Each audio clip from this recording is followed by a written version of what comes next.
वासुदेव मारतो फेरा, अरे काहीतरी मानवानो विचार करा।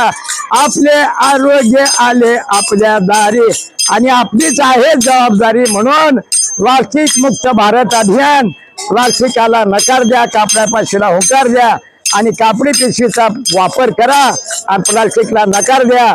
म्हणून नेहमी कपड्याची पिशवी आपण वापरूया, सिंगल यूज प्लास्टिकला नकार देऊया, पर्यावरण आणि आरोग्य भावी पिढीचे संरक्षण करूया आणि प्लास्टिक मुक्त भारत घडवूया।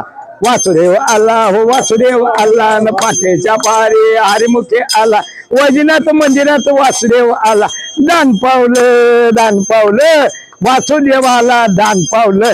वासुदेव आला रे वासुदेव आला, रामकृष्ण हरी पांडुरंग हरी पंढरीनाथ।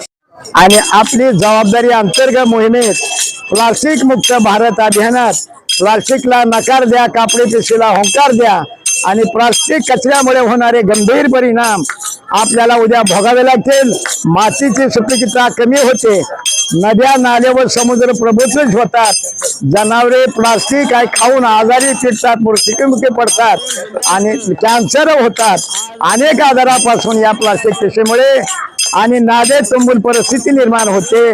प्लास्टिक जाळल्यामुळे विषारू वायू निर्माण होतात, त्यामुळे आपल्या माणसाला कॅन्सर, दमा, श्वसनाचे आजार व इतर आणखीन आजार लहान लेकरापासून 90 वर्षाच्या म्हाताऱ्यापर्यंत होतात। सूक्ष्म प्लास्टिक अन्न पाण्यातून मिसळून मानवी शरीरात प्रवेश करते, यामुळे प्लास्टिक शेकडो वर्ष झालं नष्ट होत नाही। पर्यावरणाच्या कायाचे प्रमाण वाढत राहिले आहेत। म्हणून माझे एक लातूर येथील वैजनाथ मंदिरामध्ये आज प्लास्टिक मुक्त भारत अभियानाअंतर्गत माननीय तुमचं नाव संजयराव राजोळे